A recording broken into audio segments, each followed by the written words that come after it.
Itong gusto ni Paolo Duterte na i-require ng hair follicle drug test ang lahat ng opisyal ng gobyerno. Ikaw ba, magsasubmit ka dyan, ma'am? Of course, dapat naman talaga. Nag-file, ano? Oo, dapat. Oo. Basic nga dapat yan eh. Dapat mandatory yan. Kaya, May kumakalat na video na nagpa-hair follicle test siya. Si Pulong. si Pulong.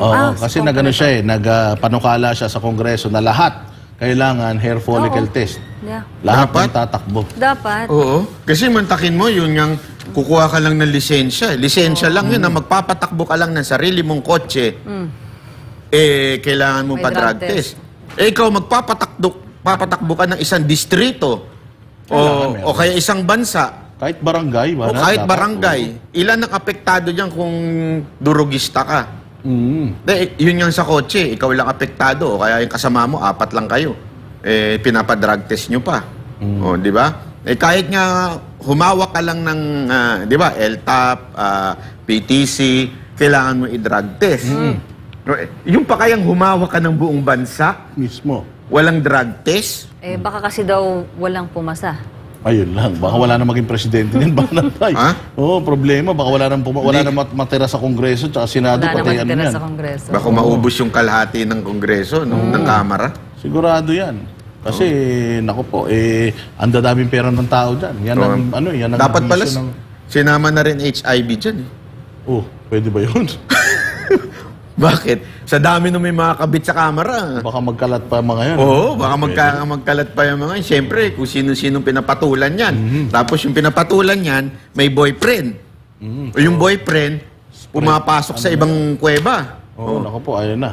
Di ba? Alam mo na, minsan 150. Kakalat ng kakalat yan. Pumasa dun sa babae. O yung babae naman, dahil gusto magpabili ng boyfriend ng motor, papatol sa congressman. Ano pa yung ang drugs?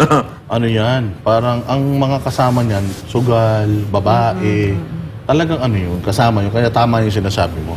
Oo, na hindi malayo, na pati sakit, hindi lang yung kaadikan yung kumalat. Ito nga, sabi ni Joan, mag-a-apply nga ng trabaho required ang magpa-drug test. Tapos yung mga politiko hindi required, dapat isulong na yan.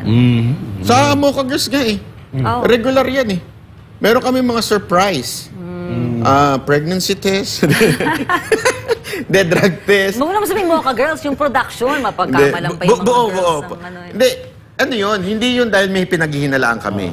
Normal yun sa amin. Nung panahon ni PRRD, ginawa na namin yun. Actually, alam nyo ba, nung nagkaka-issue dyan, si Mokang naunang pumunta sa PDEA na para magpa-drug test. Nagpunta siya mismo sa PDEA. So, PDEA po mismo, ano bang issue yun? Kasi tatakbo siyang sa party list, nagpa-drug test siya. So, yun lang sana pumasa to.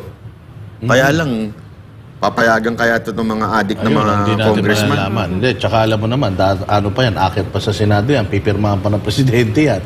So, ewan natin kung ano mangyayari dyan. Pipirmahan kaya? Ayun na nga. Siyempre, alam naman natin na sila yung subject ng ng batas na yan Kasi parang death penalty lang yan, banat ba sa mga kurakot sa gobyerno Kaya ayaw, kaya ayaw nila. Kasi siyempre, alam nga naman, sila, papayag sila na gumawa sila ng batas na papatay sa kanila, di ba?